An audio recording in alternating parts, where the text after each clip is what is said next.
I am fairly new to punches, although if you've seen my other video, the French Floral Market, you'll know that I've been using them to a great extent and in hopefully fairly novel ways. But because I've been using them so much and so many different manufacturers' punches, I thought it might be worthwhile to have a discussion about punches, primarily from the aspect of the ease of use and all the assorted configurations available. I wish I had known then what I know now before I purchased some of the ones I own. I'm not pretending to have tested every one on the market, but the ones I'm going to talk about today I think are fairly representative of what's available for single shape punches. And by that I mean where you just get a single shape. You're not looking at an edge punch or an around the page punch.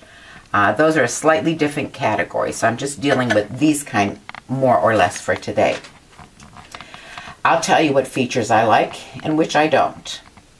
But we all have different preferences, so you may disagree with me, and I hope you'll leave comments so we can get more input. This is supposed to be a discussion. If you've had good or bad experiences with these, the ones that I will show you, or other punches that I don't own, please leave a comment with your own insights to help inform me and others. The bottom line is there is no perfect punch, only the punch that's most perfect for you. Every punch has negatives and positives, so you'll decide what trade-offs you're willing to make. But I'm hoping to help you make informed decisions by looking at design features of some of the punches. So let's begin. The first ones I'm going to bring to your attention are what I call lever punches. I don't know if that's the correct designation for them, but it amounts to push the lever, you get the shape out of the paper that you've inserted. I'm first going to discuss some of the problems that I've had with these. For one thing, because the lever is offset from the actual die, and it's meant to be easy to use and meant to be used just exactly this way, you can get into some problems with the slightly heavier papers. Now, in no way do I expect these to be able to cut through chipboard or the really heavy things out there on the market. That would be ridiculous. These are not meant for that.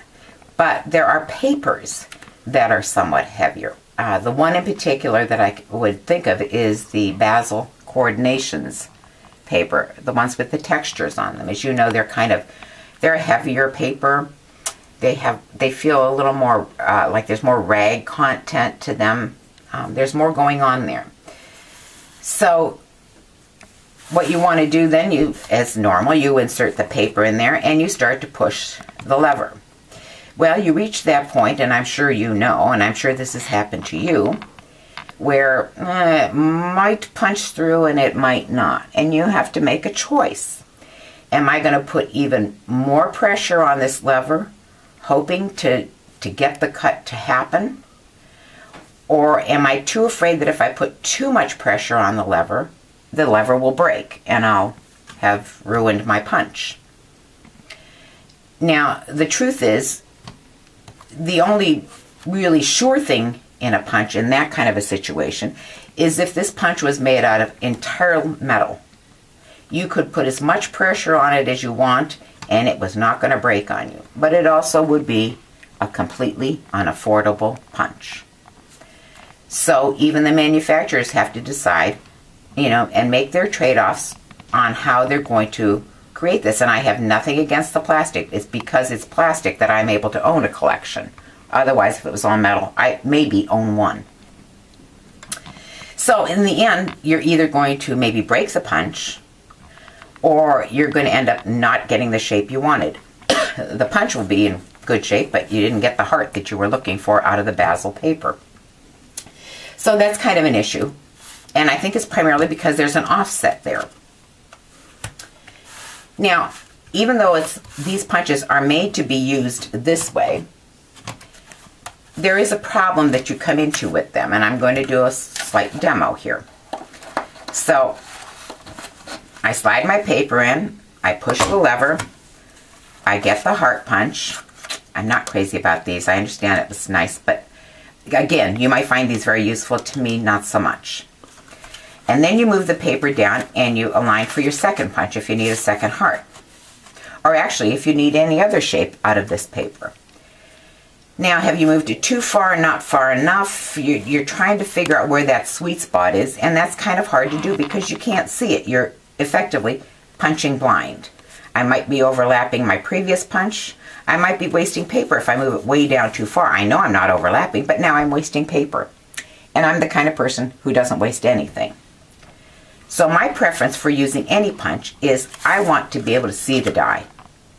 I want to know where my paper is exactly there, especially for fussy punching. Because, you know, if you've got a face in there or some particular image you want to make sure you get, you're not going to get it by using it in the way it was intended, which is face down.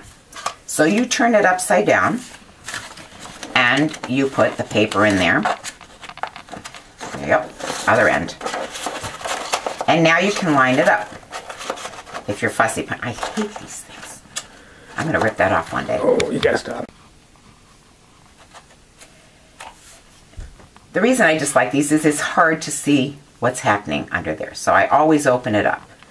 Now I do the punch and I can't easily make exactly the right adjustment for my next punch. I will have wasted no paper whatsoever, and I'm working with it upside down, and I know a lot of people work with it this way. I'm not the only one. And since I'm not the only one, I know you've probably experienced the same problems that I have. If you've seen my other video, you know that I punch in quantity. I do a lot of shapes continuously. And the problem you run into with this is, and it's true of all of these, is you put the paper in there and you're going to punch because you want to see the die and you want to see the lineup. You put the punch in there and you press. And you press another one and you press another one and you press another one. And eventually, these sharp edges dig into your thumb. As you can see already, I've got a dent in my thumb just from 3 punches. Now, with the number of punches I do, I really start hurting within a very short time. Believe me, I've tried using gloves, which is no good at all. You know, any number of padding that I can make it work, but then I'm trying to juggle the padding and the paper and the punching, and it's too much for me. And eventually, sometimes the best way to do it, then you think, well, I'm going to save my thumbs. What I will do is I'll turn this upside down and punch this way. And I'll use my hand. And I punch, and I punch, and I punch. And let's pretend that I'm lining it up because I always do because I don't waste paper. And eventually, the flat of your hand starts feeling the pain of it too. Now, this may not be an issue for everybody. If you're just doing a couple of punches with it inverted, it's not going to be too big an issue. If you're doing a lot of punches, it's going to be an issue very quickly. So that's one of the things that I don't care for on these punches, the fact that they are unfinished. Each of them has edges like that on the bottom. Now, I don't necessarily blame the manufacturer. Maybe they haven't realized that people don't always use them in the way that they intended them to be used. We use them in the way that we want to use them, and they just haven't looked that far ahead. Now, on the upside, and I want to be clear about this, there is nothing other than that. These punches offer a wealth of shapes. These are probably the most popular punches on the market from the standpoint of volume. Go into any craft store and it's lever punches upon lever punches upon lever punches. And I even own these. This one I own in spite of my problems with it because that's the shape I wanted. And it was on this punch alone that I could find exactly that heart at exactly that size. So they still are extremely useful. Sometimes you don't have the option, and like I said, it's a trade-off. There's a lot of things I didn't like about it, but the shape forced me to buy it, where I said, well, it's a trade-off. I'm willing to take the bad with the good. So that is one thing. And the other thing that, and I want to bring up one more thing, is the, when you get into this, one of the other things you're going to be considering is the size. For example, what if I wanted a leaf that was larger than that? Depending on the die involved in your punch, the die size, you can't go larger than this because that's the size of the die, and the die doesn't get any bigger than that. So you have limitations in every punch, not just these punch. Every single punch on the market is limited by the size of the metal die that's on the bottom. And that's something to consider too, if size of the image is important to you. So we're going to put these off to the side for now. And I'm going to discuss another punch here. These I call button punches. And again, I don't know if that's the correct term. It's what I call them. And one of the things we're going to look really quickly. You notice the bottom is finished. No sharp edges down there. So I can use it upside down very easily without really doing a lot of cutting into my hand with those sharp edges. The other thing I like too is you're more inclined to be able to sometimes cut the thicker papers because the button sits right on top of the die. So you're not relying on leverage to make it happen. You're just relying on your own personal ability to push that hard enough. That doesn't mean it'll go through everything, but you'd be more willing to press harder on this than you would on a lever because it sits right over the top of the die. So you're just, it's all muscle that's making it happen. Easier to punch when it's upside down. I can use maximum paper usage because I'm always lining it up. I can see exactly what's going on. Now the preferred shapes here.